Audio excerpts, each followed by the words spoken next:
नमस्कार, लोकराज्य भारतमध्ये सर्वांचं स्वागत।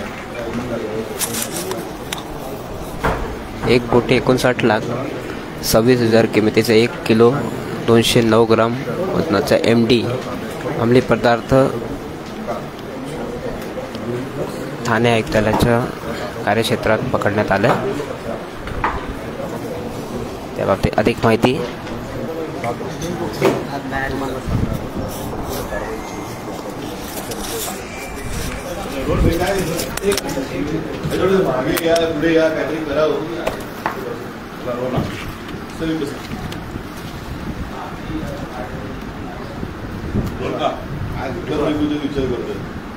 मोठ्या प्रमाणात मेमरी पावडर पकडलेली आहे। काय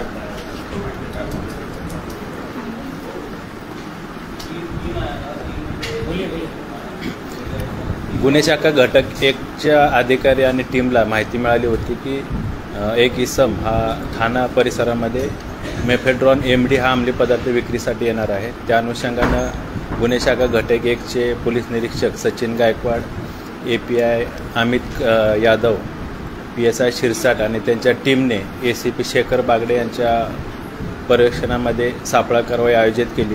त्या अनुषंगानं संशयित इसम मोहनलाल शर्मा उर्फ जोशी हा राहणार वाडा जिल्हा पालघर इथला आहे। हा इसम त्याच्या वाहनामधून मेफेड्रॉन MD हा अंमली पदार्थ घेऊन आला। त्या अनुषंगानं कायदेशीर कारवाई करून त्याला ताब्यात घेतलं। त्याच्याकडून 1 किलो 209 ग्रॅम MD पावडर ही जप्त करण्यात आली, ज्याची किंमत अंदाजे 1,69,00,000 इतकी आहे। तसेच त्याचं वाहन, इतर काही मुद्देमाल, मोबाईल आणि रोख रक्कम असं ताब्यात घेण्यात आलं। त्या अनुषंगानं NDPS कायद्यान्वये त्याच्यावर गुन्हा दाखल करण्यात येऊन त्याला मान्य न्यायालयाने आरोपीला 23 तारखेपर्यंत पोलीस कस्टडी रिमांड दिलेला आहे। हा मूळचा राहणारा वाडा जिल्हा पालघर इथला आहे। त्याचा व्यवसायानं तो फार्मासिस्ट आहे। त्याचं मेडिकल औषध विक्रीचं दुकान आहे। त्या अनुषंगाने त्याने ही MD पावडर कुठून विकत घेतली, ती कुठं बनवण्यात आली आणि तो कुणाला विक्री करणार होता किंवा वितरण करणार होता, त्या अनुषंगाने देखील तपास सुरू आहे। एवढी मोठी पावडर छोट्या स्वरूपात विकली जाते, त्यावर काय रॅकेट आहे का?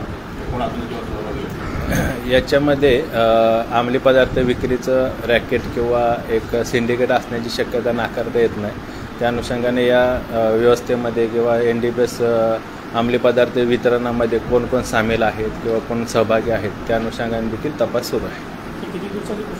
23 तारखेपर्यंत पोलीस कस्टडी रिमांड आहे।